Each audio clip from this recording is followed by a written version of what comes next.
Already நான் சொல்லியிருந்தேன் last வீடியோவில் அம்மா வீட்டில் செலிப்ரேட் பண்ண வீடியோஸ்லாம் நெக்ஸ்ட் வீடியோவில் போஸ்ட் பண்ணுறேன்னு சொல்லிட்டு அந்த வீடியோ தான் இதெல்லாம். மாமனார் வீட்டில் ஆஃப்டர்நூன் லஞ்ச் முடிச்சுட்டு மத்தியானம் போல் கிளம்பணும்னு சொன்னேன் இல்லையா. ட்ரெயினில் தான் நாங்கள் வந்தோம். ட்ரெயினில் கொஞ்சம் ரிலாக்ஸாக இருக்கிறப்போ ஒரு காஃபி வாங்கி 2 பேர் குடிச்சிட்டு கரூரில் ரீச் ஆகிறப்போ பார்த்திங்கன்னா ஸ்கையெல்லாம் ரொம்ப இருட்டாயிடுச்சு. அப்போ தான் நாங்கள் ரீச் ஆனோம். ஏன்னா சீக்கிரமாக உங்களுக்கு மழை காலங்கிறதுனால இருட்டு வர ஆரம்பிச்சிருச்சு. நேராக வீட்டுக்கு வந்துட்டு அம்மா ஒரு டீ போட்டு கொடுத்தாங்க. டீயை குடிச்சிட்டு பட்டாசு வெடிக்கிறதுக்கு தம்பிங்க வெயிட் பண்ணிட்டு இருந்தாங்க. அப்புறம் ஓகேன்ட்டு தம்பி தங்கச்சிங்க ஃபேமிலி எல்லாருமே சேர்ந்து பட்டாசு தான் வச்சுட்டு இருந்தோம். வருஷம் தீபாவளிக்கு என் தங்கச்சி பார்த்திங்கன்னா ஒரு மிகப்பெரிய பட்டாசு வைப்பாங்க. அந்த பட்டாசு பார்த்திங்கன்னா அவங்க எதுக்காக வந்து வைக்கிறாங்கன்னே எனக்கு தெரியல. அவ்வளோ பெரிய பட்டாசு வைப்பாங்க. அது என்ன பட்டாசுன்னு சொல்லி நான் உங்களுக்கு இந்த வீடியோவில் காட்டியிருக்கேன்.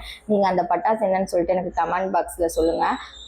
அதே மாதிரி எல்லாம் நம்ம பெரிய வெடி வைக்கிறதுக்கு அணகுண்டு 1000 வாலா 100 வாலா 5000 வாலா 10,000 வாலா இந்த மாதிரி மிகப்பெரிய வெடி வைக்கிறதுக்கு தான் பயப்படுவோம். ஆச்சு பார்த்தீங்கன்னா வச்சதே ஒரு சின்ன புஷ்பானம் தான். ஏதோ 10,000 வாலா 1000 வாலா வச்ச மாதிரி வச்ச செகண்டுக்கு திரும்பி கூட பார்க்காம ஓடி வந்துட்டா.